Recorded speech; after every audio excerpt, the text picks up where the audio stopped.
what's going on, everybody? How's it hanging? How's it happening? You guys know what it is. This is Kevin from the Chord Progression podcast. But the city rocks, rock and roll thrive. Happy Tuesday, everybody. We are officially into summer. It is June 22nd, even though yesterday was the official first day of summer, June 21st of 2021. But it's June 22nd. And guys, this one is quite the interesting episode that I absolutely enjoyed, so I hope you will as well.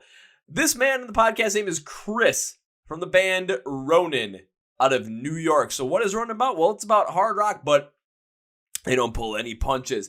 If this episode is a testament to anything, you will get in the know with Ronin. You'll get in the know with their sound, with their style. You'll get in the know with their, probably their top song right now on Spotify called Temptress. And one of the best things you get to learn about is just the positivity that rock and metal have. Even though at live shows, we may seem like we're total chaos, it may seem like we're trying to kill ourselves, but it's all for good fun because we all know what's going on. It's controlled, baby.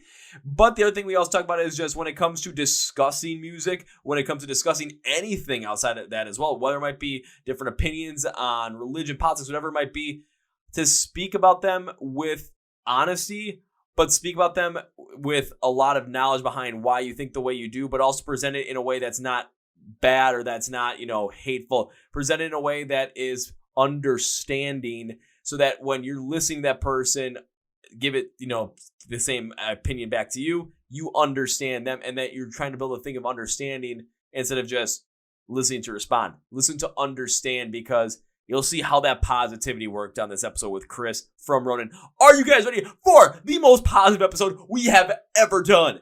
Let's go! Yeah!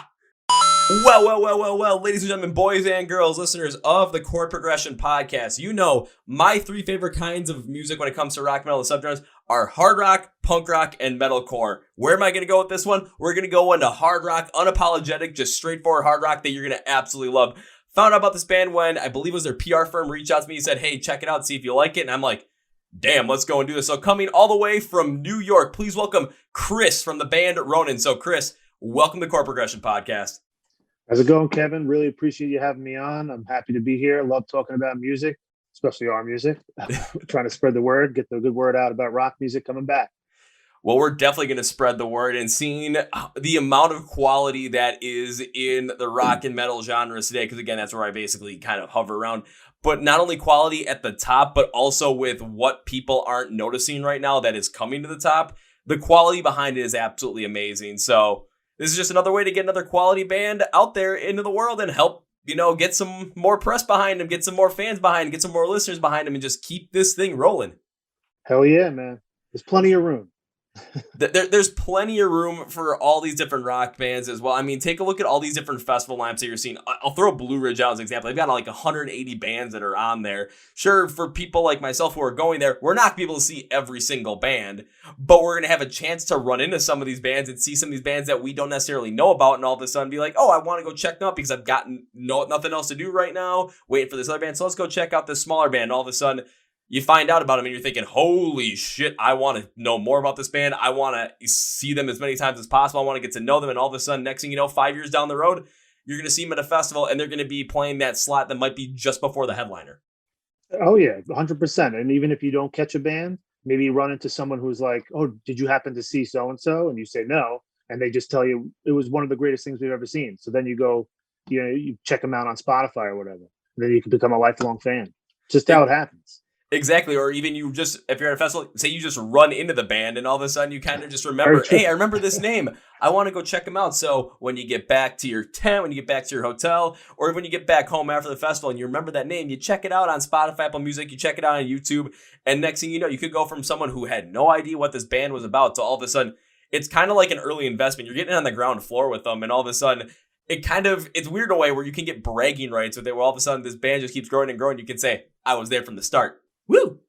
Right. It's like the thing that the hipsters kind of took over. It's like, oh, I liked them before it was cool to like them. Yeah, but when it comes to rock and metal, it's like, hey, I liked them before everyone else liked them. Okay, cool. Do you still want to rock to them? Yeah, fuck it. Let's go. Woo! Exactly.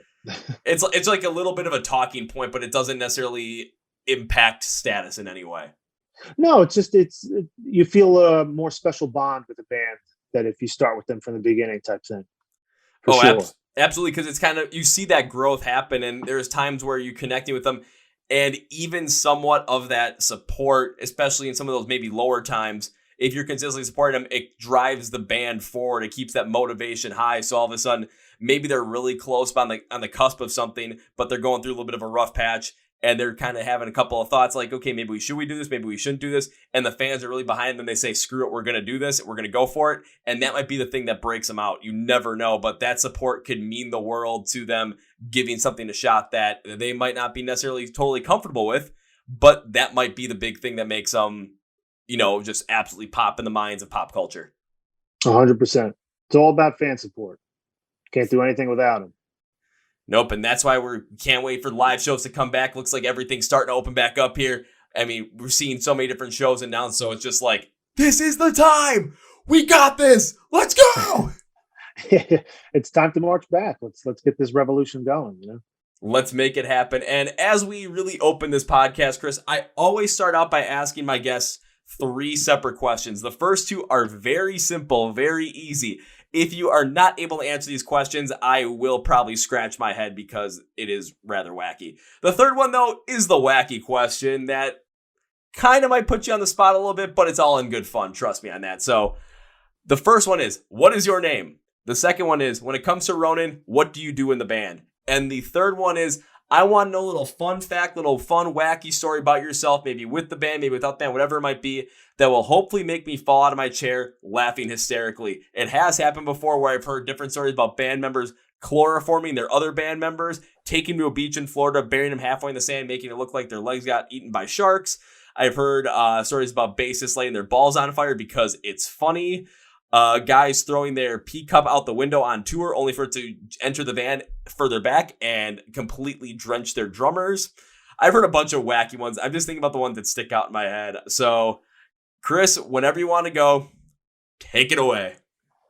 My name is Chris Feldman. I do vocals and rhythm guitar for the band Ronin.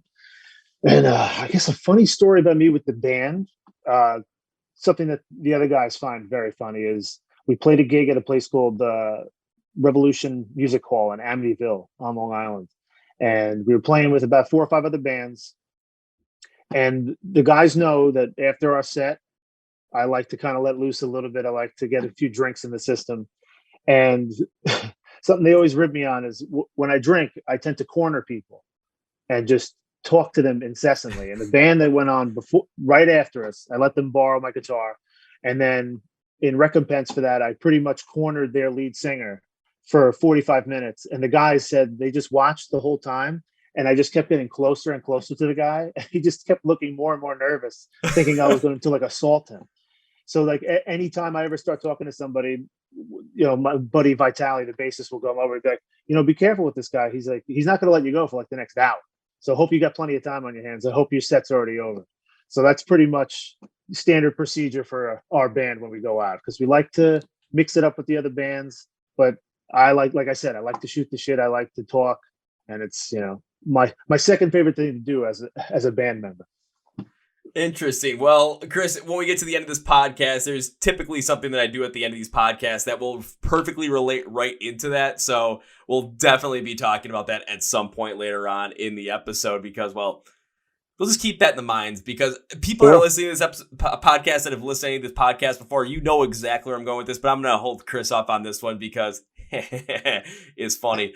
But then again, when it comes to just kind of like drinking, shooting the shit, where I was born, I mean, it's called the Brew City for a reason. There's breweries all over the place. And when I was in college, my job for like over the summers was stocking beer at grocery stores until I got an internship with Miller Coors. So as you can tell, I'm not working in that industry anymore, but I'll still drink the shit. Yeah, it's more recreational now. It's not business, it's recreation now. But I've cut down like a lot, basically during the pandemic because I was sitting at home. I'm like, what was I gonna do instead of sitting around drinking, watching Netflix, and like messing around on TV or Xbox? Like, okay, what the hell am I gonna do? This is pretty much what I've been doing the whole entire time, is just building this up. So I'm like, you know what? Let's roll with this and let's see what happens. And I still like to drink recreationally, but it's not necessarily as heavy anymore. Yeah, I think starting a podcast during that time was a great move. And now we're here. So And I started back in 2019, but when it came to interviewing bands, I really didn't get my foothold until right before the pandemic hit. So right as it hit, I just thought, oh shit, now all these bands are on the shelf. Perfect. They're going to have to talk. Yeah, that was my thought process. And of course, it was I start out super duper small as possible. And then all of a sudden, my thought process was already started as small as possible just to get bands on the podcast that want to be on. Then start building up on that, hopefully making the best podcast possible, really building up on that to the point where all of a sudden other bands are going to get to know about it. And then the pool is just going to get bigger from that I get to pick from, develop relationships with different labels, different PR agencies. And then all of a sudden just keep getting bigger and bigger to the point where we're getting bigger artists. And then the fans will follow suit. And it's kind of happening. So I'm kind of just following the plan. That's awesome. I'm glad to be a part of it. Happy that you're a part of it as well, along with the band Ronin, the rest of the guys that are in the band, even though they're not here, still going to mention them anyway. And with you guys, I mean, you released a self-titled album in 2021. So again, this is, releasing it, working on it during the pandemic as well, but putting it out this year. It could, with touring returning, I mean, it's kind of a good time to put it out as well, because now going out on the road, especially towards, the second half of 2021, you're going to have brand new material that people are going to be dying to see live. 100%. That was kind of our thought process, because, last year just sucked because we had about a dozen or so gigs lined up from last March through May, and we had to cancel them. And we had just started recording the album in February of 2020. So I guess the silver lining of the whole thing is it gave us more time to focus on recording the album. So we were able to sneak into the studio like one at a time, keep layering things, keep adding our parts. And then we wrapped it up in August. Because luckily over the summer, we were able to get more bodies in there because things eased up. So we finished in August, and we weren't sure whether or not we wanted to sit on it. Should we wait a little deeper into 2021? Or should we just release it? And since this is our first album, we're like, you know what? Let's just release the whole thing.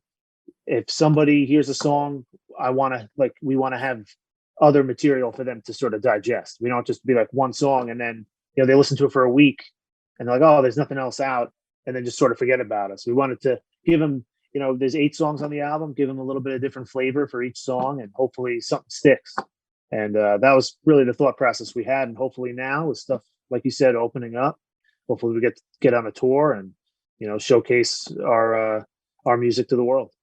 It does make a lot of sense. There have been multiple other bands that I've talked to on the podcast where they have released their debut albums in 2021, even though they've had them ready since sometimes even right before the pandemic hit as well. And it was the process of, okay, if we release this during the pandemic, one of two things happen. On the positive side, people are constantly looking for new things. So why not put out our debut then? But then on the flip side, it's people are constantly looking for new things. But if you put out your debut, not many people know about it, and your marketing team or your marketing savviness, especially on social media, isn't like top notch, then it could easily get lost in the shuffle. And then in order for you to kind of build up momentum off of it, you might have to come up with something new later on.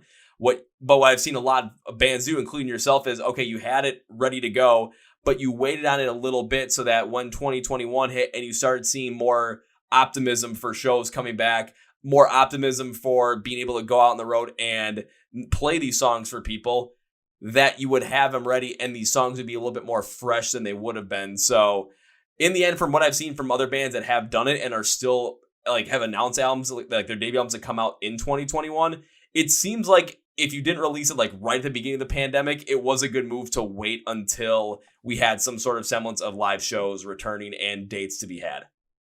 Yeah, 100%. And I think, the whole vaccination thing sort of played a role in that. Like when that started getting rolled out, we're like, all right, maybe we're going to turn a corner on this thing. And, we gambled a little bit because it was in January, but that gamble seems to be paying off a little bit, at least right now. Oh, absolutely, man. I was taking a look at the Spotify earlier, and I know the song Temptress is probably the biggest thing you have off the song. Right now on Spotify, as we recorded this, had about 64,000 streams off of it. And you had a bunch of other ones that had, it was 5 digits, so you had over 10,000 on most of those songs as well. So getting the song out to people, getting the album out to people so they could listen to it it seems like waiting until 2021 when hope was beginning to arise following the pandemic so that we could get back to normal, get back to live shows, and people like myself get back to a mosh pit, potentially split our head open and love every second of it. It seems like it was a good time to release it. And a lot of the other bands that I've talked to as well, they followed suit as well, where they were waiting for that optimism point, that hopefulness to come back. And a lot of it was based off of the beginning of the vaccine rollout and when, especially in the US, when citizens 65 and older were able to start getting it, because now it's like, okay, they're going to start getting it after the essential workers, the healthcare workers, any essential personnel. But after they're done, then all of a sudden it's going to be everyone that has different conditions that affect the immune system. Once that's set, all of a sudden, now it's basically a free-for-all. So the optimism was just rolling. Yeah, and we've been pretty fortunate so far with streams on Spotify. We did like a lot of stuff with Facebook ads and trying out submitting to random playlists just to see if anything stuck. And luckily we got on a couple of bigger ones, and they really generated a lot of the streams for us in the past 4+ months since it's been released. And Temptress more recently, about like I think 3-4 weeks ago, we started really pushing that one. At first we were pushing Spider, and luckily that sort of bled into the other ones and helped build them up a little bit, and other ones got added here and there. It's a weird game, the Spotify game. It really is. And it's part of me enjoys checking out the stats and stuff, and then the other part of me is like, man, this is kind of lame. This is this isn't what I thought of being a rock star would be like. Is, checking my Spotify stats and seeing what they are. But the coolest part about the Spotify thing is seeing like where in the world that people are listening. It's like, did I think someone in like Lithuania would ever hear anything I ever created? No. But according to Spotify, there's like 3 people over there, or whatever the numbers are. And but it's a weird crapshoot. It feels like gambling a lot. You put your stuff out there and just hopefully something clicks. And we're pretty confident that we have a good product that people will connect with, and we like listening to it. So we feel like there's a lot of like-minded people out there. And like we said at the top of the podcast, there's plenty of room. I think there's a lot of noise out there, but I feel like there's an audience for anybody. Pretty much is the quality has to be there, but I think if you do everything right and you really believe in what you're doing, your audience will be there, and you just got to find them. Oh, absolutely. You're 100% correct on that. Even when it comes to Spotify, I totally understand what you're talking about, where with the stats, it doesn't seem like, that total rock star kind of thing, but that's the name of the game right now. It's in 2020s and even the later 2010s as well. When it came to the prominent way when people are going to consume music, it wasn't over the radio. It wasn't by downloading. It wasn't by buying CDs or vinyl. It was by streaming because of the convenience that's behind it. Now, we get a whole other topic on that, which I do want to get into at some point with a lot of their bands when it comes to the paying method in terms of paying royalties to artists from streaming services. That's a whole other crapshoot, but I don't want to dive too deep in that because that could get us on here for another 2-3 hours. For sure. But it is kind of cool to see, again, because even with the podcast as well, I've seen like, who the hell is listening to my podcast out in Madagascar?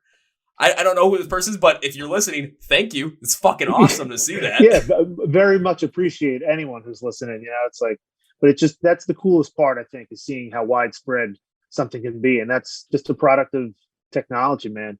Just makes it so much more convenient, easier to kind of get your stuff out there to a wider audience. Oh, absolutely. And it's weird of a kind of game to play as well, because it's much more of an online, much more of a social media based game in terms of growing your overall fan base, especially during the pandemic as well, because how else were you going to reach people? So it does make sense, but it also does feel weird as well, because you put out an album, you have to play it more as, okay, we put out an album, but we have to play it more as a singles game when it comes to promoting the album, because that's when it comes to playlists. And they're not going to put a whole album on there. They're going to put one song on there. When people are looking, especially when it comes to streaming, they always look at like one song. And I hate it because there's a lot of times when people look at your top on the Spotify, they're going to listen to the first song, first 10 seconds. And if for some reason they don't like that first 10 seconds, they completely disregard anything else that's there. And I've talked to other bands about this as well. When it comes to an album, when bands put together albums, they put them together in a very specific way. It's kind of like reading a book. think of each song as a chapter. It's going to tell a different story. It's going to go through an emotion, but it's going to be all connected on the album in some way. When you're reading a book, when you start reading Harry Potter and the Sorcerer's Stone, and you get to the part where Hagrid and Dumbledore and whoever else was there leave Harry Potter on the doorstep and then just end it there and be like, nope, this is great. No, you wouldn't do that. You would read the whole thing. You'd want to know what the hell happens. Why would you do that with an album? Yeah, and just like you said, that's just the kind of the way it is right now in the times. Like, so many people consume music that way. I think about like TikTok, where they use the same 15 seconds of a song and millions of videos, millions of hits just for like one clip of one song. And like you said about albums, like, there's a thought process, and like we're very much students of like the 90s. We love the album. We love the idea of doing an album. Singles are great, and that's really the method that a lot of people are using today. But something about just having a full album, just listening to it front to back and kind of going on that ride. And, unfortunately, a lot of people don't put the effort in to like go beyond those first 15 seconds, to go beyond Harry Potter being left on the doorstep. You got to get past that. And, you might be surprised with what you connect with. And, you're asking a lot of the listener, but, if you really want to discover new music, you got to put a little bit of effort in.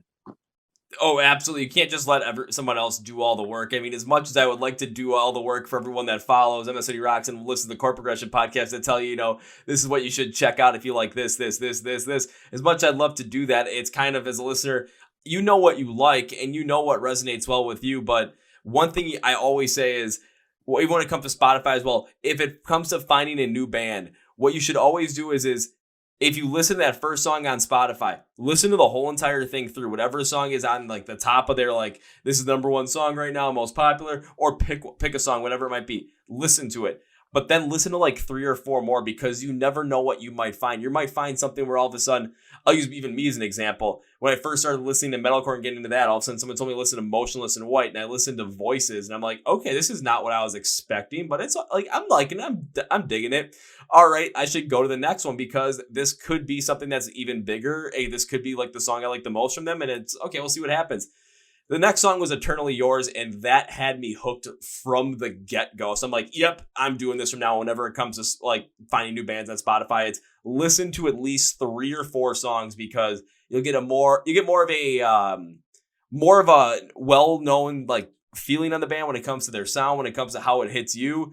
And you might find a song that you absolutely love. Even when it comes to an album as well. If you want it listening on, don't just listen to singles, listen to it the whole way through, because you might find a song in there that will just hit you in some sort of way that wasn't a single, but you never would have known about it had you not done that. And I think I think the top 2 songs I had from 2020 were both songs that were like that. So yeah, definitely check out the whole entire album if you get a chance, for whatever artist it is, but especially Ronin. Yes, well, I mean, us even specifically, just speaking objectively, the 8 songs we have, really, there's a lot of different flavors in there, a lot of different sort of sides of the rock coin, so to speak. Like a song like Temptress is more like pop punk. It's got like some bull beat influence in there, versus a song like One and the Same, which is more like classic sort of metal sound, starts with more of like an orchestral thing and then goes into like a little bit of a thrash banger. And say you would just listen to Temptress and you're looking for more of like a hard rock thing, it's like, oh, this isn't exactly what I was expecting. So if you give up there, you kind of miss out on going through the rest of the album and maybe connecting with a song like Coming Through, which is a little bit more of a hard song. And the same could be said for One and the Same. You start listening, it's like, oh, this is just like an acoustic guitar. Oh, now they're like playing some like lighter melodies over the top. I'm just going to turn this off. It's like, but if you really go beyond, I think the payoff is definitely worth it. Oh yeah, I mean, I could even throw more albums at you where you take a listen to the single or even like what came before it too, and you're just thinking, oh, maybe that's not for me. But then all of a sudden you just get into a little bit more, and the payoff beyond there is incredible, because you find something that you absolutely enjoy. And honestly, you might be one of the first people to even recognize it. And then you can kind of have that thing of like going around telling your friends about it and telling other people around it, posting about it on social media, and getting more people to notice that sound, get more people to notice that band or that group or that artist, whoever it might be.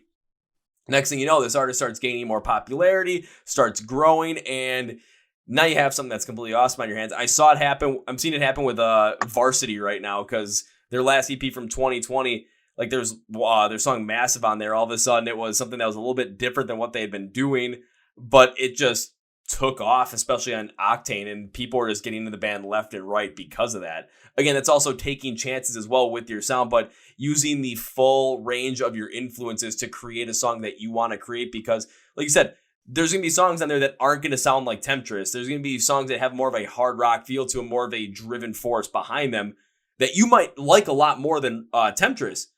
Yeah. But if you just listen to Temptress and you leave it at that, and then you just go on back to what you're comfortable with and what you know, you're not going to end up adding that onto your plays. You're not going to end up adding that to your repertoire. And you're not going to end up telling more people about it. You're not going to get into it because you decided, oh, this one song ain't for me. I'm going to write the band off completely. No, don't do that.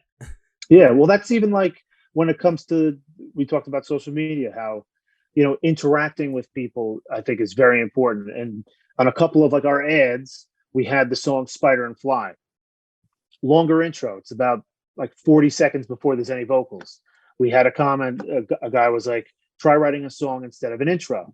And we were like, oh, sorry, the song didn't connect with you. Listen to this one. This one starts right away. So we sent him The Legend of Donnie Brass. That one starts at the 4-second mark. And he was like, oh, wow, that's really good. So it's like, you see, that was like a perfect example of what we're sort of going for. It's like, well, if one thing's not for you, we've got this other thing. What do you think? Trying to just throw everything at people at once. And luckily for us, that guy did take the chance. He did listen to the other song. So like now we gained a fan, and now maybe he'll tell his friends. He'd be like, oh, you got to listen to the song. And maybe they don't connect with that, but maybe they'll connect with the other song. And it's just, it just builds. It's like a snowball effect. And like you were saying, if as a fan, you almost feel like you're a part of it if you help build that band up. And it's like, I was there when they were, struggling, and, we help spread the word. And maybe you'll never get recognized for it personally, but you feel it. Like, because a lot of times bands will give it back to their fans. They let them know that they appreciate them. Oh, absolutely. And it speaks to the reaction management right there with what you did to that guy that did try writing a song instead of an intro. Because I've had that before as well. I mean, during this podcast, we're recording it, I've had a lot of people come after me and give me negative comments and negative DMs regarding my take on the new Devil Wears Prada EP, because a lot of people like it. I wasn't the biggest fan of it, but it's all about like they're telling me, oh, like your opinion is you're wrong on this one, and my response is always, okay, what's your opinion on it? Like, let's talk about this, instead of me being like, oh no, you're bad. No, I want to actually know what you talk about and know what you're thinking. I've done reviews. I've done different top 10 lists plenty of times. People aren't going to agree with me all the time, but if you don't agree with me, I'd rather know why. I'd rather actually talk about it, because then you end up creating a more personal relationship with that person just through social media, and you end up getting more fans and even for me, more followers, more listeners, whatever it might be. And it also has more of a personal feel to it, because it doesn't feel like, they wrote try writing an intro instead of try writing a song instead of an intro. And then if you just saying, okay, no, you actually took the time and actually created a genuine response. So now they feel more important based off of that, because you're giving them something that's a lot more genuine, a lot more realistic than just like having a robot do it. Yeah. Or just being like, hey, screw off, guy. You could easily respond that way too. It's like, oh, well, you don't know what you're talking about. And, there's a difference between shitting on something and like, it just doesn't click with you. It's fine. Like, there's plenty of stuff that doesn't click with me that clicks with just even in our band. Like, our bassist likes like more of the hard, heavy stuff. And sometimes I'm into it, sometimes I'm not. And our lead guitarist, Jack, he's more of an eclectic taste. And sometimes he shows me something. I'm like, that's all right. And like, he's in love with it. I'm not going to sit there and argue with him about it. It's like, if you like it, great. If you don't, that's okay. And you don't hate the band because they came out with something that you don't like. It's like, all right, you still have their other stuff that you love. So you just, you got to move on. And a lot of people aren't willing to kind of just accept your opinion. And again, it's just music. Like, it's okay if you don't like something that comes out. It's going to happen. Yeah, I want to be honest about it as well. Even like the Devil Wears Prada EP, I'm like, if you're a big fan of the band, I think you're really gonna like this. But if you're not a fan of the band, I wouldn't start out with the new EP. I'd start out somewhere else. But then if you end up getting the band, then I'd move into that as well. Myself, I mean, I've listened to a couple of their albums, and it's just I've never really connected fully with them. So of course, I'm not gonna connect fully with them as well on that end. However, I'm gonna end up explaining that when I put out my opinion on it, because even though I might not be the biggest fan of it, I'm going to give more context behind why. And it's not going to be bashing the artist or anything, because I know they're putting out their art. I know they're putting their heart and soul into it, but it is an opinion, and everyone's going to have different opinions. Everyone's going to connect with music differently. But when it comes to that, if we have different opinions, I want to know why, because there might be something that you found in there that I just don't connect with, or that I just missed. And all of a sudden, next thing you know, we're talking, we're having a great time. And we end up becoming friends off of it, because we might have had a different opinion, but we respected each other enough to talk about it and actually hear each other out. Yeah, there's always a difference between like, wow, that sucked, and then not taking it any further, and versus saying, oh, that part I just didn't like it because X, Y, and Z. Saying like, oh, I just didn't like the melody here. I felt like this part repeated too much. I didn't like the way he sang this. It's like, if you give specific reasons, I feel like people are less prone to come at you. Yeah, and it's something where also it's because if you just say it sucks, it has more of that attack flavor to it. But when you're saying something like, I'm not necessarily liking this, and you give the explanation behind it, yeah, sure, it's going to be critical of it. It's going to have some criticism points to it, but you're going to actually know that the person thought through that whole entire thought. You're going to know that they really took the time to try and understand why they felt about that the way they did, and then present it, say, to you about your own music. And then you can take it whichever way you want. You can take it as, okay, this wasn't necessarily what we were going for, so maybe that person, is just relying upon what they were thinking. Or maybe it's somewhere all of a sudden you're thinking, oh, that actually does make somewhat kind of sense. So you take that going forward and use it as constructive criticism yourself as well, instead of just kind of just saying, oh, no, their opinion's trash. No. Because I don't like the opinions that are just like, it sucks. Why? Because. That's not a reason, man. Yeah, because there's not a lot of thought involved. There's not it goes back to what we said about effort. You could not like something, but maybe give it a fair shake, and then figure out why you don't like it, instead of just being like, no, not for me. And that's, if it's not for you, that's great. But I feel like negativity is just easier for people, because you can get negative feedback and it still be positive, if that makes sense. Like you were saying, how like I can hear someone critically break something down and then explain to me why it didn't work for them, versus someone just saying, like you said, that sucked. Yeah, you guys, you suck. It's like, all right. Yeah, except we're going to get another band in the podcast as well at some point in the not too distant future. And they recently came out with a new single. I listened to it, and it had much more of like a pop element to it. And personally, I just don't connect with that at all. I don't. So when I talk about that, when I'm going to end up talking about that song with them, I'm going to be honest about it, but I'm always going to give the context of, remember, this is what I really like, this is what I care for. However, even with the way that I'm not going to be fully into this song, there's other songs that I do like, but there's also other good parts that I will find within that song that I'm not necessarily the biggest fan of. Like, and the one I'm going to be mentioning, that one is based on how it's constructed. Like, the construction of the song is really well done, but the sound just doesn't hit me at all. But then again, it's all when it comes to yourself, it's how your brain processes the music and how it relates to it as well. Where when it comes to like some like very high produced, a lot of electronic bass, a lot of pop bass to it, I feel like it takes the rawness out of it, and I connect a lot more with that raw energy, especially that like punk rock would have, or metalcore would have, or even hard rock has as well. Like, I just connect with that a lot more in my brain with different emotions. So of course I'm going to end up gearing towards that, and that's what I'm going to end up preferring. So when I review something, I'm going to have that mindset involved. However, I do want to understand the song more as to why you went that route. Why did you go with this? And then when it actually comes down to it, did it work, even though it doesn't hit my ears the way that it would hit somebody else's? 100%. And again, it's all subjective. It's, people feel the same way about movies, where, I might like 50% of a movie. And then I'll explain what I liked and what I didn't like. I'm not going to like 100% of a movie if there's things in it that don't click with me, and that's fine. And I think more people just have to be willing to sort of explain themselves, and it comes down to effort. That's all it is. If you want to consume art, consume art, but have some thought involved. Have some thought, but it also kind of comes down to a two-way street as well with everybody else as well, because it also is if you're going to be critical of something, if you're going to be positive or critical of something, have some thought behind it, put in the effort behind it so that you can explain your position, you can explain your opinion.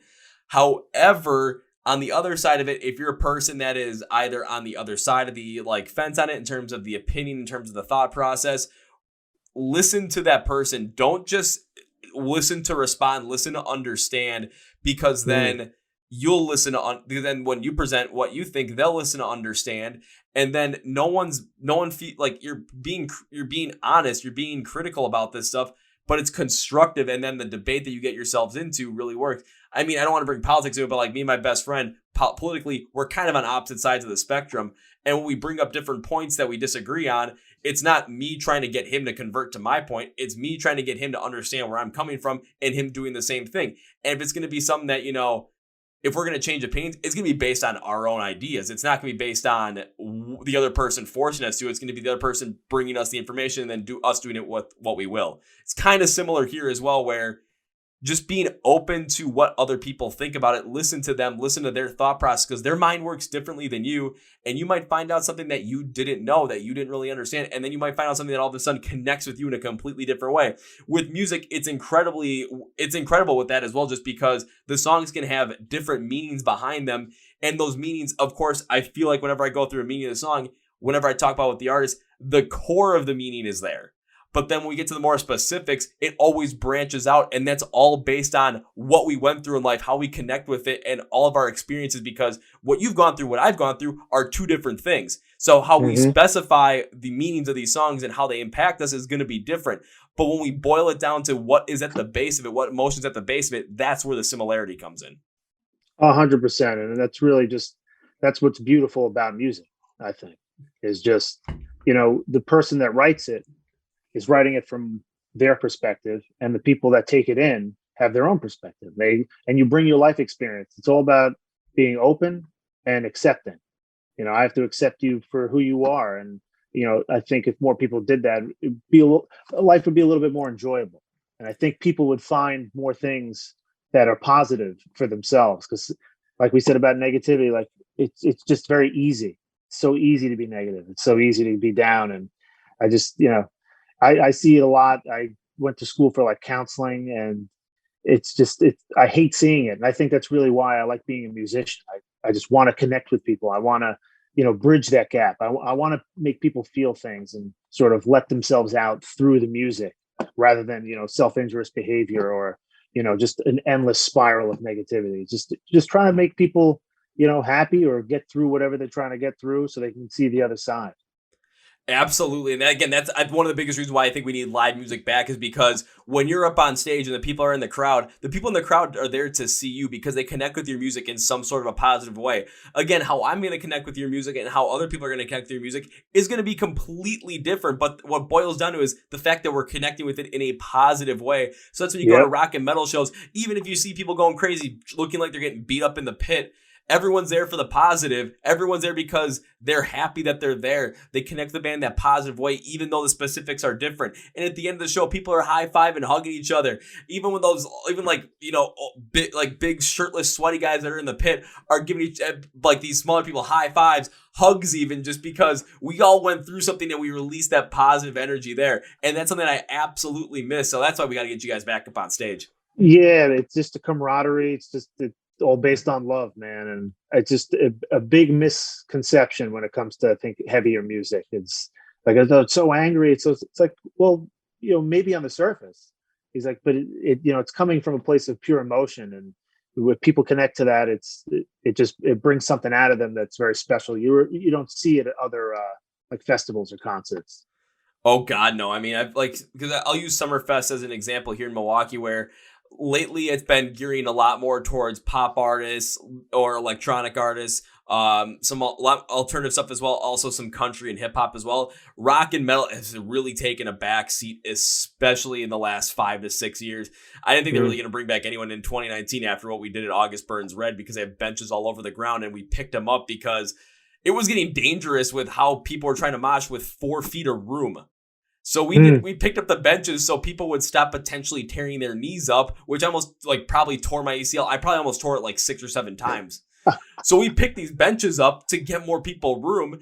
And then security was coming like in full force to try and get us to disperse. We're like, no, just hold that up. Like, it's going to be better if you guys hold that up because we're going to actually relieve some of this pressure. Then they're pushing people out, but to get the benches back down, it just became a whole mess once again.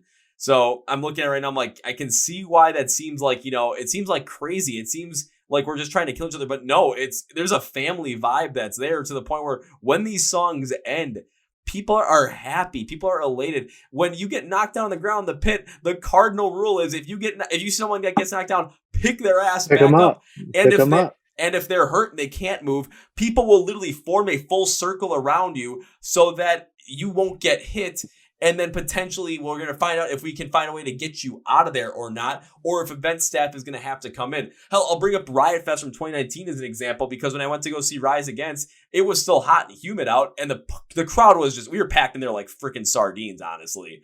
People were starting to pass out, like a couple of people every single song. And because of how closely packed everyone was in for that, because it's in Chicago, I mean, it makes sense. How the hell were they going to get any help? We would crowd surf them to the front just so that they could get the help that they needed. Tell me, when it comes to rock and outside of rock and metal, tell me a different genre of music that would be able to pull off something like that. Right, because like again, from the outside, it looks like chaos. It looks like complete mayhem, but it's more controlled than people think, and it's like you said, it's self-regulated. I can remember when in 2014 went to Heavy Montreal. Festival up there in Canada, and I think Slayer was the headliner one night, and we went to the night Metallica was headlining, and I think the Offspring was before them. Dropkick Murphys was earlier. Three of Grace, and I mean we were there at noon. The Metallica went on at 8, so like we knew we had a long day, and it was just 50,000 people in a field, had side by side stages, and we describe it. It was like you felt like it was a war zone, but a war zone where everyone's on the same side, And we, yes. You slowly work toward the front, and me and my 6 buddies, you form the human shield. You feel like you're in the movie Gladiator. We're screaming as one, trying to just hold each other. It was a couple of their first experiences in a mosh pit. My one buddy, we formed the human circle around him so he could piss in a bottle that he saw. And like, because I turned to my left and all of a sudden my one buddy, JR, is getting thrashed around. I was like, oh my God, he's really going for it. And my other buddy's like, no, he's trying to get a bottle because he really needs to pee. And he doesn't feel like going 1.5 miles and losing our spot. Because he's like, there's no way he's getting back to us at this point of the night. It's like, you're not going to push past all those people. But that's just another example. It's so much fun, and it's nothing but love. And when people start falling down, you pick them up. Yeah, it seems like utter chaos from the outside, but when you actually know what's going on, you know that it's completely controlled within that chaos as well. And when something bad happens and something gets out of line, you'd never, like, event security is going to be the last one on the scene, because if something bad's happening in the crowd is usually the first one to kind of right that wrong. If someone's trying to crowd kill in there, if someone's being a dumbass, I mean, usually people point it out and then we get that person out of there. Or if something is happening where, I've seen shows where all of a sudden two dads almost started fighting over something. I went to go see Breaking Benjamin. 2 dads started fighting, and Ben Burnley called these dads out and was pissed off at them because it's like, why are you fighting at a show? Your kids are here. Why are you fighting in front of your kids? So he kicked both the dads out of the show, but the kids are like 8, 9 years old. This was halfway through the set. The kids ended up watching the rest of the set on stage. That's amazing. And again, it just shows like this kind of music. It's just about positivity. It's like, they don't want to breed that negative nonsense. They don't want people to be at each other's throats. They want to bring them together. Those 2 guys were going to ruin everything. Get them out of here. You kids are going to enjoy the rest of the show. And maybe you'll never pull that shit again. Yeah, because I can guarantee those guys are probably never pulled that shit again, because this was back 2019 when this happened. So this was back in March, though, of 2019. So we still had a whole year before everything went to shit. But those guys had to have learned, okay, we fucked up here. We got kicked out, but our kids end up having a great time. But they're probably also feeling like crap, too, because now their kids are having a great time. Their kids are having an amazing experience. and they're not there to be a part of it as well. They're not there to witness it, because now all of a sudden what their kids remember is we were up on stage because daddy got in a fight and he got thrown out of there. Yeah, they made fools of themselves. And, hopefully that's a hard lesson to learn, because like you said, if they're young kids, 8 or 9, there's going to be more concerts. You're going to bring them to more concerts. There's a lifetime of concerts basically ahead of them. So if you don't learn the lesson now, it's going to be a long road. Yeah, I'm trying to think of another great one. Oh, I was seeing Gwar. This was October of 2019. There was a kid about 11 years old there with his dad, was in the pit, but it was like, because they went more full, like a full circle pit. The kid had the most epic mullet I've ever seen in my entire life. That's amazing. And I'm like, and like the kids that took him into the circle pit, but was always holding on to him in case something happened. But everyone saw this kid in there, and we knew if when it came to knocking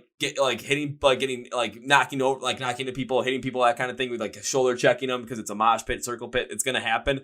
Stay away from that kid. Let that kid have his fun, because there'll be plenty of times when he grows older that he's gonna be in here with us. Let's make sure that he wants to be in here with us. And during Guar's set, because I was further off to the side at this point, because there was a couple people I knew at the show, so I wanted to go hang out with them for a bit. I saw the dad put the kid on his shoulders. The kid is completely shirtless at this point, and he's just having a blast. Everyone, guys in Gord, they're all spraying everybody with the red and green colored water. All of them stop, congregate to the middle of the stage during the song, and they just completely drench this kid for maybe 30 to 45 seconds. And I'm thinking, this kid is now a fan for life because of what they just pulled. And when it comes to seeing Gwar now, I'm not really a big fan of them, like listening to their music. I'm not going to listen to it on my own. But going to see them play live, if I get a chance, you better believe I'm getting me a ticket for that now. Yeah, it's a performance. Like some of the bands, it's like you got to see them live, even if you're not like the biggest fan of the music. It's that live experience that they create. And I mean, a band that would do something like that with the kid, you got to respect that, and you, like you said, you're going to go see them live. So you showed the kind of support that they deserve. Oh, absolutely. And then because you're talking about positivity as well, and kind of like matching different opinions, even if we have different ideas, I want to put that like exercise into practice right now. And when it comes to the song Temptress, because again, I did a whole entire deep dive into the song. First thing I always start out is with the meaning. And I want to know exactly when it came right in the song, what was the meaning behind the song, so that I can compare with where my brain was, and we can literally show the people how this works. Well, I mean, the whole thing with Temptress, it started from the idea of, people who make other people feel bad for kind of who they are. And the idea of a temptress is something that you love, something that is there for you, but other people kind of make you feel bad for indulging in it.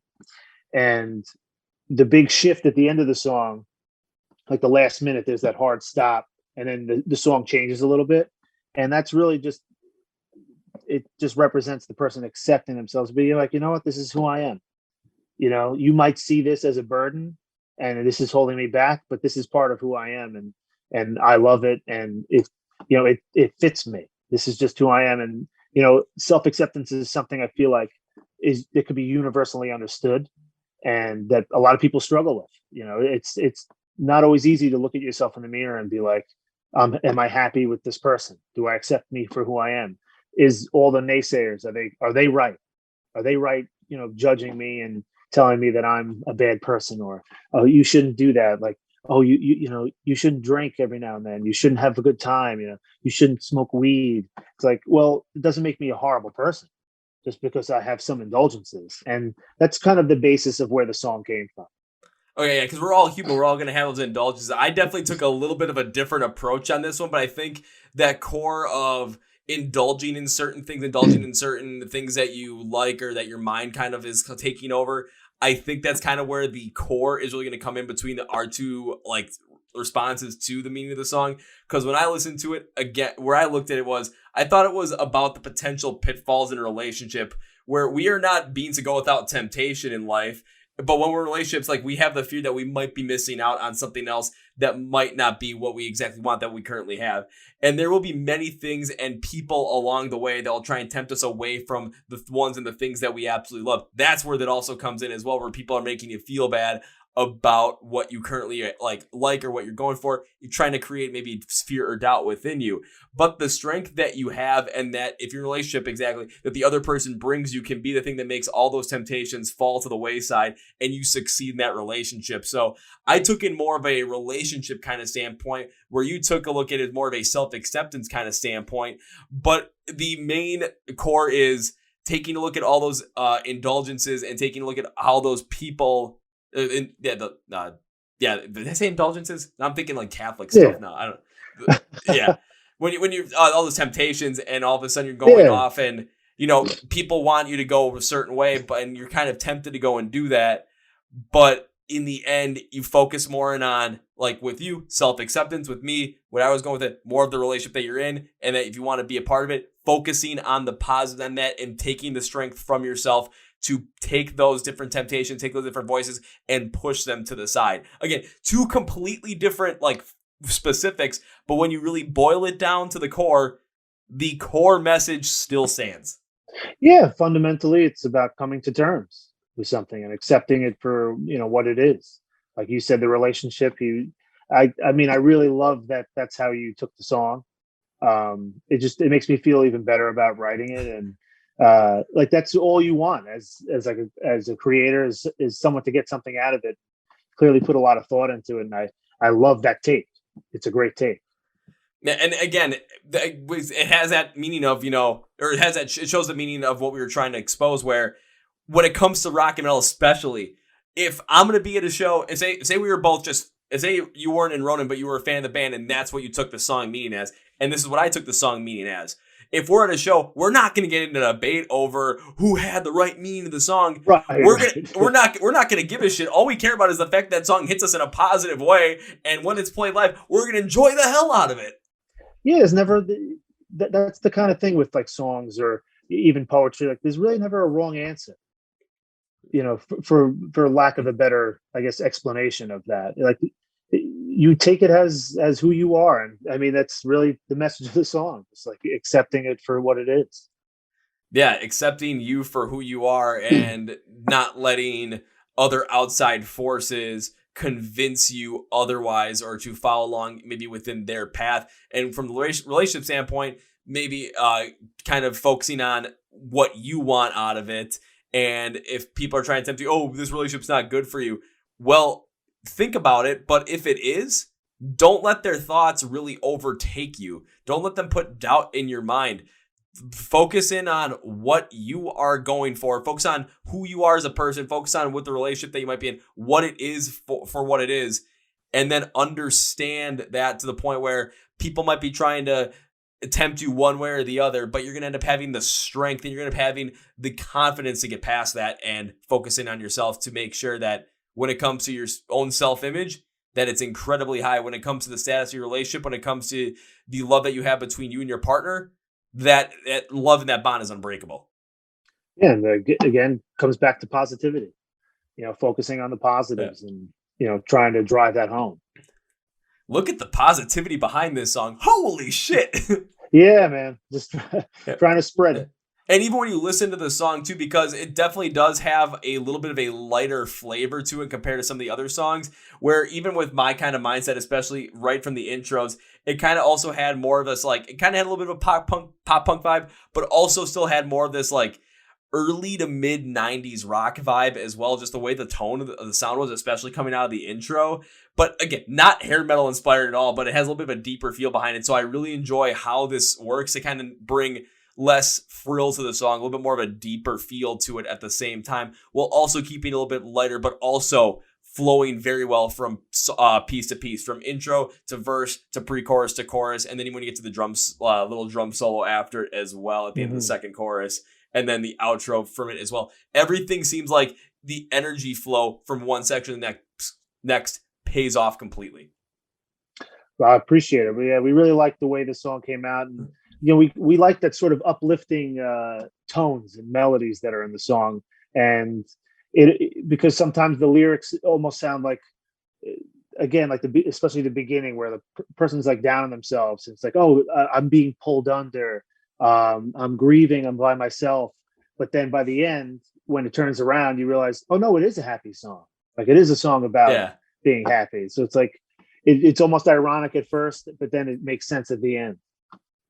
Oh, absolutely. Because I mean, I'll even bring up the chorus as a part as well. Because just if you see my head constantly tilting to the side, I have my whole note sheet on a different screen. I just don't want to fuck up what I thought about the song because I don't want to just like forget as I'm going along. Like, you know what? I want to write this down. I want to remember exactly what I thought when I was listening to it. It's like one of the chorus of the song, you had the hard rock drumming stayed rather consistent, especially throughout most of the song from the verse to the pre-chorus. The consistent drumming on the guitars, it was prevalent here. They're not as rapid as they were in the verses, but it's still consistent. And it's not the grandest chorus in terms of the instrumentals, but the specific behind it was it lets your vocals really drive the differentiation and emotion from where the verses were going and the pre-chorus going to the chorus. So again, even though sometimes, especially from the instrumental standpoint, the energy really flowed, at times it did kind of have a little bit more of a sameness feel. But the reason behind it was because you need to let the vocals at the same time amplify that part as well and give that differentiation and provide that comparison of the energy flow, but also the contrast and sound to make this kind of a song really stand out. 100%. Because I got to go to my little thing where I wrote about the chorus vocals here because I don't want to mess it up. Because in the chorus, I'm going to read this as I wrote, we got the absolute payoff from you here because the more melodic flow build on the vocals, but the lighter style with that hard rock sound at the bass perfectly take the energy build that we had from the verse and the pre-chorus going into the chorus and gives us that absolute payoff. I'm really pleased with this as it feels like the natural flow of the song is right here. I said, give me more of this, and because it doesn't try any gimmicks with anything special, it is literally just hanging on that emotion and literally taking you through that with the overall flow from where the vocals are going in the verses to where all of a sudden they're going to take you in the chorus, a little bit of a lighter sound behind them as well. But the way the instrumentals continue to build off of that and continue to drive you forward, it allows that energy just to keep going and just keep flowing throughout. So again, when you're listening to the song, it doesn't have anything super duper special going behind it that's going to make it stand out completely. But when you listen to it, I mean, aesthetically pleasing is probably one of the best ways to put it. Yeah, definitely. It's probably the most simple song we have on the album, I think, easily, just structure wise, even like the chords and stuff like that. It's pretty, basic, I guess, for lack of a better term. But sometimes like simplicity is a good thing. And, we tried to make we got the most out of it as, as bare bones as we possibly could. Like you said, no gimmicks. And that's kind of like, it's like almost a gimmick itself saying that we don't have any gimmicks, but that's something that like I think we set out for, is like we just want to just play straightforward, just really no nonsense, just rock music. And if we're feeling pop punky or Volbeatish, we want to play Temptress.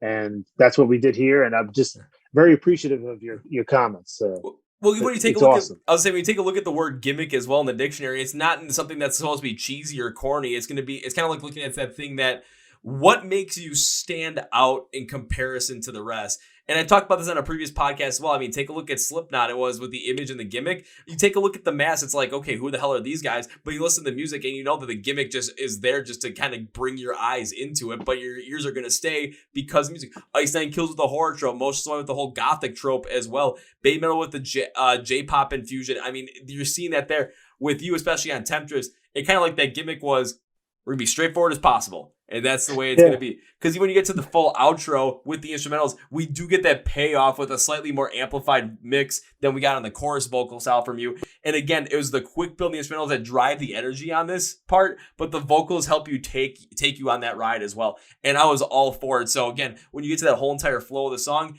as I'm reading this off my sheet, overall, the guys from Ronin don't pull any punches on Temptress to give you a consistently building sound in a classic hard rock sense.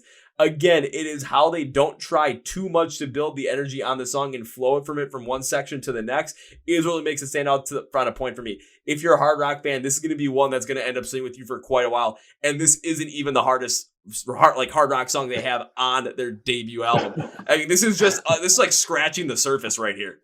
Right. We figured it would be like a good introduction, which is why we wanted to like push it. It's more accessible, I think.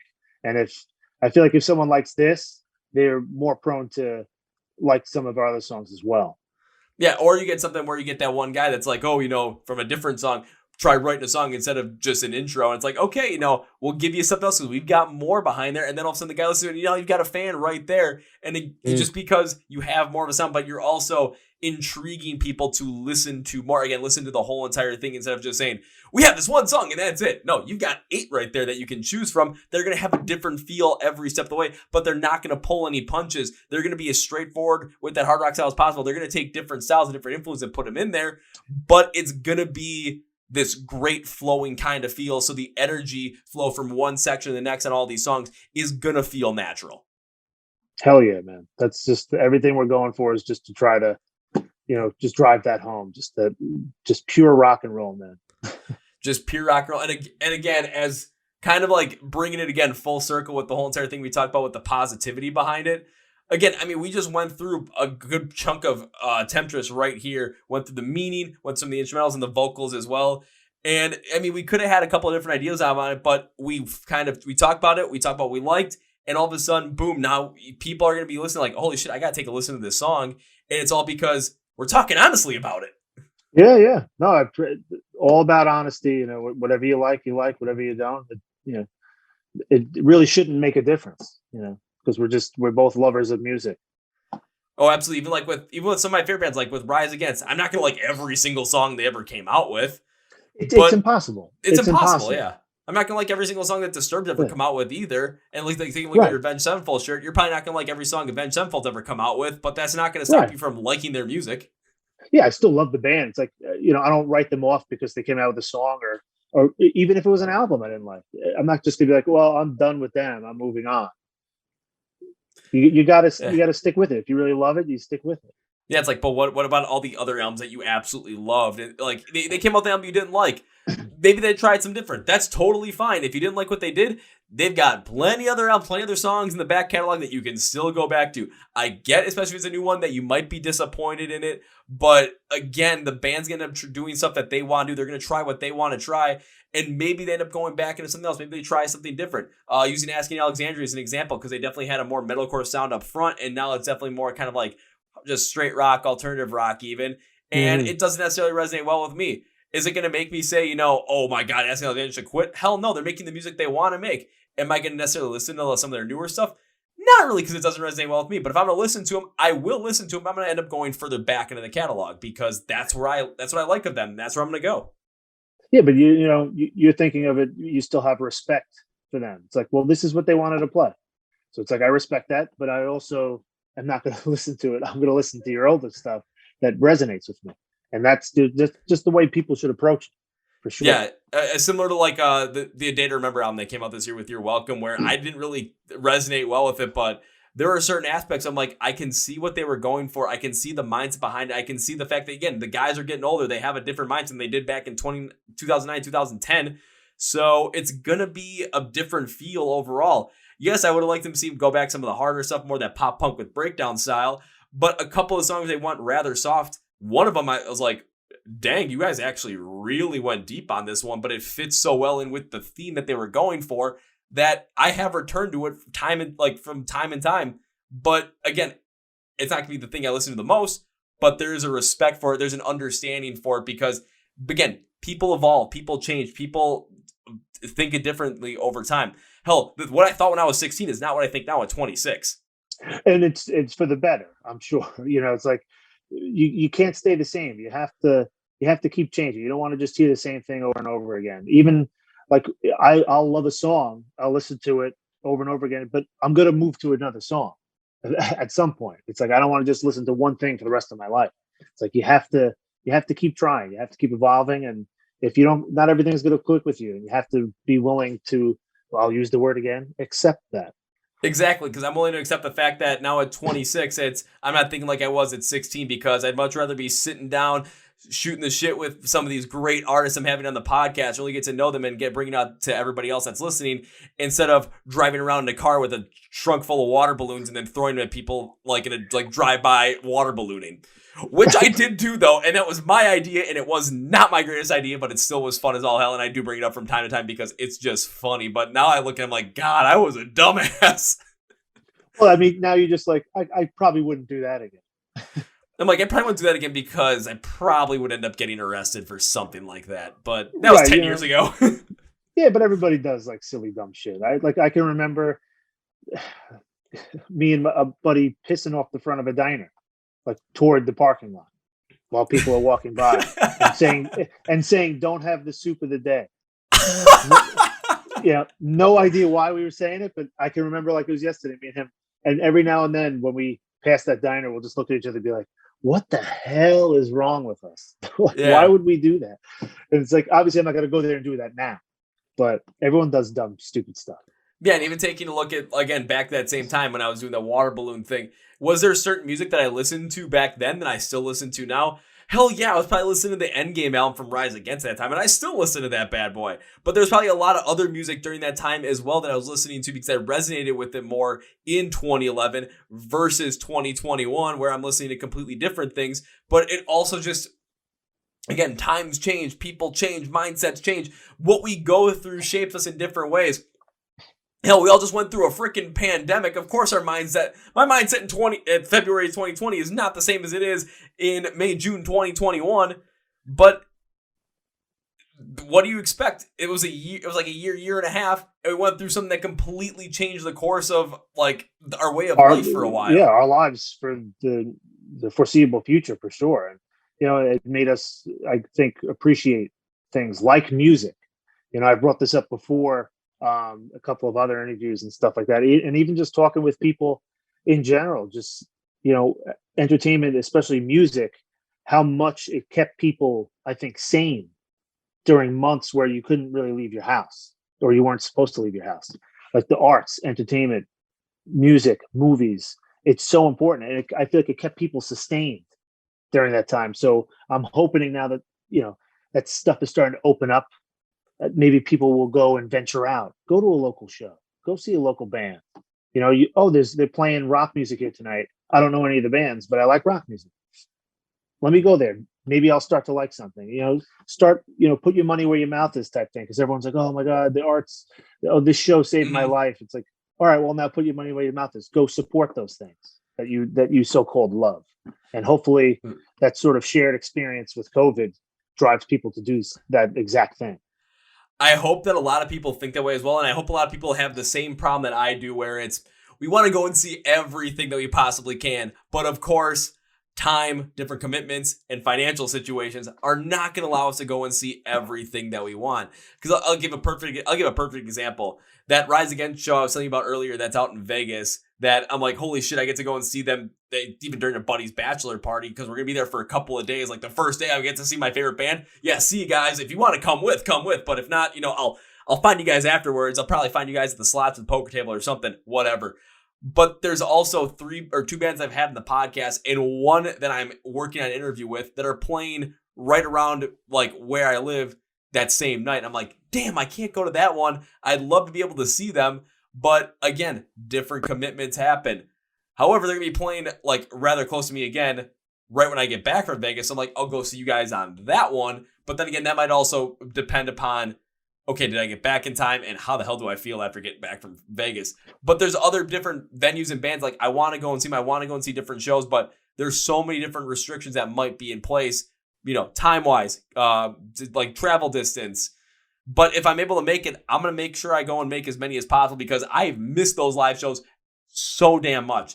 So like every time here in Milwaukee, when the Rave puts out a show, like they put out the Shinedown, I'm like, yep, I'm in. All of a sudden they put out, hey, we got In This Moment, Black Veil Bride's coming back. I'm like, oh shoot, I have my ticket from last year. That's still good. Let's go. Same thing with Ginger in November. I'm good. Let's go. Deftones and Gojira in August. Yep, I still got my ticket for that. Let's go. Like it's like I've been waiting for these. Now they're finally they're for sure going to be coming back. And I'm like saying, I'm ready for this. I'm making sure that, because I got no enough time, clear the calendar, because I'm making it. Yeah, and you're not the only one thinking like that. And hopefully there's a boatload of people that are thinking that way, where they go out and they support these bands that have probably had really hard times. Like I feel for the bands that were starting to get like more established as everything kind of shut down and really hamstrung people. They hamstrung them bad, and hopefully they can kind of pick up where they left off. Because it hurt us, but we're smaller, relatively speaking, and we thought like we were on our way up, and sort of it almost feels like a system reset in a way. And hopefully some of those other bands, when the system does reboot, comes back stronger than ever. Absolutely. And even there are people I know that I've known since high school that all of a sudden got into bands over the past couple of years. Of course, I've been on the shelf recently because of COVID, but it's something where every time I try, like, hey, they tell me to go out to a show, I couldn't because I was always going to a different show that I already had a ticket for. So I'm like, man, you guys got to me too late.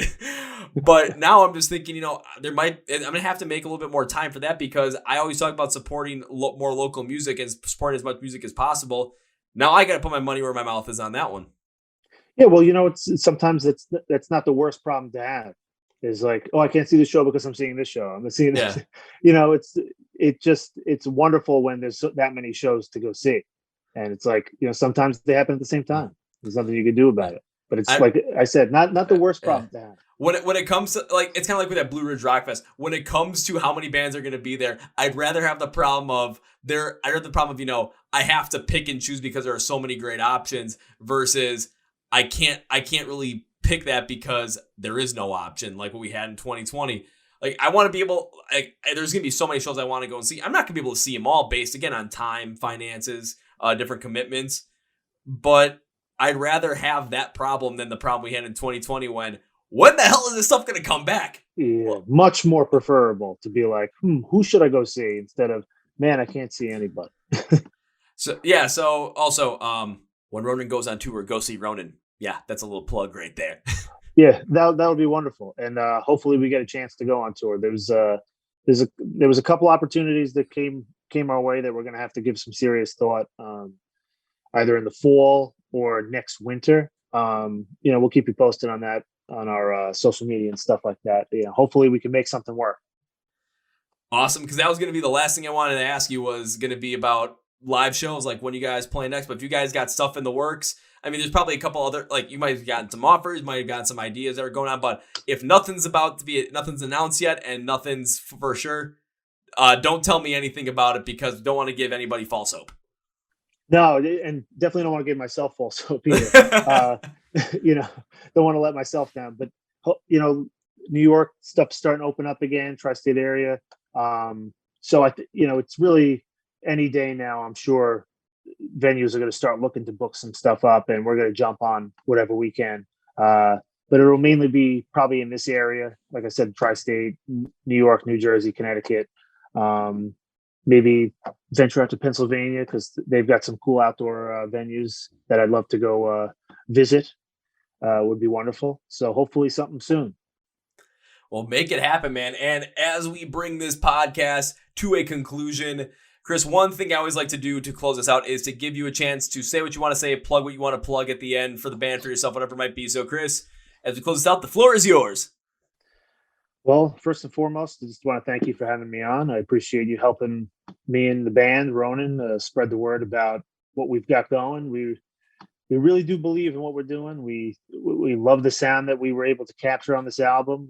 Big shout out to Frank Fatiratona and Mike Watts from Voodoo Studios in Port Jeff. They helped us. This was our maiden voyage into the studio. We didn't know. It could have went either of two ways, and luckily we didn't shit the bed. It went in our favor. It was a wonderful experience, man. It's nerve-wracking when the red light goes on. Everyone always says it, but God damn it, it's true. And they helped us feel comfortable. We played better, I think, than we've ever played. I wish we could play like that all the time. It would be wonderful. But just give us a chance. That's all we're looking for, because we think if we just get our foot in the door, I think you're gonna want the band to come in and stay in for a while. That's a great way to put it. Now it's time for me to end with 3 separate things. So you guys just heard what Chris had to say, and I know exactly what you're thinking. Well, Kevin, we want to be in contact with Ronin. We want to know all about their stuff, but where do we get in contact with them? And can you make this easy as possible for us? That's what I'm going to tell you. I got you covered. So take a look at the description of the podcast, YouTube, Spotify, Podcast, iHeart Radio. You're going to see something that says Find Ronin Online, where you can find them on their social. You can find them on YouTube, or you can find their website, where you can get some merch from them as well, so you can stay in the know with what's going on with them, when they're going on tour, and when they're going to be near you. Also, when it comes to listening to their debut album, when it comes to listening to Temptress and all the other songs that are on there, you're probably wondering, can we get, again, with streaming, can we get a link to them as well, so we can just listen to it, click on it, and then bing, bang, boom, it takes us there instead of us having to search. That's going to be down in the description as well, so you're going to be covered there. So you have no excuse not to get into Ronin. Now, here comes number 2, and this is the thing I alluded to right at the beginning, especially with that story. So, Chris, whenever I have guests on the podcast that I absolutely enjoy having on, I always make a certain promise at the end. So this happens 100% of the time, and you did not change my mind on this one. So this is a promise, not an if, but a when I get to see Ronin for the first time. You might end up cornering me at the bar on this one, but it is for a good reason, because the promise is this, sir. First round's on me. Ooh, might make you regret it.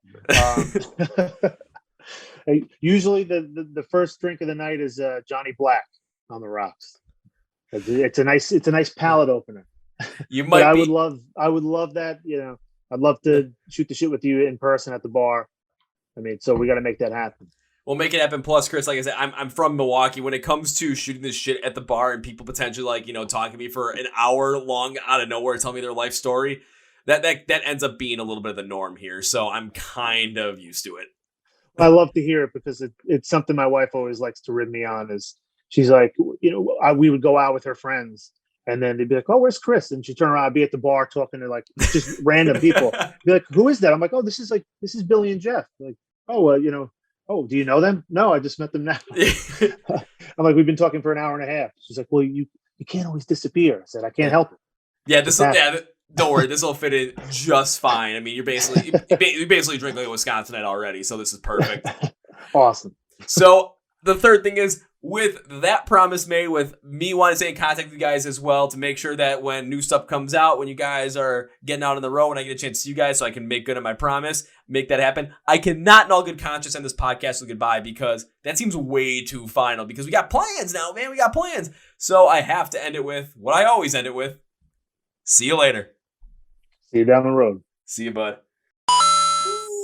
Well, folks, that's my review with Chris from the band Ronin. Again, the positivity is overflowing on this one. After this episode, I don't know how you cannot be positive. So with that in mind, if you want to keep that positivity train rolling, here's what you can do while this podcast is coming to its conclusion. One is check out the self-titled debut album from Ronin. Again, Temptress is the song we went through, and there's a plenty more on there with even a harder sound, more of a hard rock style as well. The band doesn't pull any punches. And just go give them a listen. Go give them your support online, Facebook, Twitter, Instagram, YouTube, website. Check them out. Buy some merch. Stream them on Spotify, Apple Music. Follow them on that as well. Again, let's help this band out. Let's help them keep growing. Keep the positive flowing. And if you're already subscribed to the podcast, whether YouTube, Spotify, iHeart Radio, or Apple Podcasts, thank you.